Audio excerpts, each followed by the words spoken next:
Pakiramdam mo ba, nag-iisa ka sa high school o college? Para kang isang sim na may mababang social needs. Uy, nakikita mo ang lahat na masaya, pero ang iyong plumboob ay kulay dilaw o kahit pula. Nakakapagod, di ba?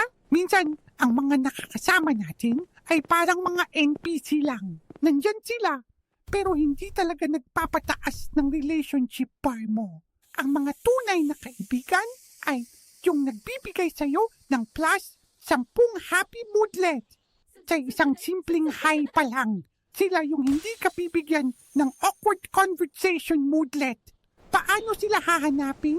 Isipin mo ang traits mo sa Create a Sim. Anong gusto mo? Art, music, sports? Hanapin mo ang mga club o grupo na may kaparehong interes. Para kang naghahanap ng mga sim na may compatible traits. Sumali ka sa isang school club, mag-volunteer, pumunta sa mga event. Sa una, baka kailangan mong gamitin ang brave social interaction. Pero sulit yan.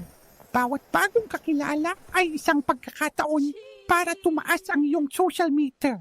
Huwag kang matakot maging una sa pag-chat. Isang simpleng sulsul o hello ay sapat na. Tandaan, ang pagbuo ng tunay na pagkakaibigan ay parang pag-level up ng isang skill. Kailangan ng oras at effort. Kaya simulan mo na ang iyong Find True Friends aspiration ngayon. Ang iyong sim self ay magpapasalamat sa'yo. Go find your tribe.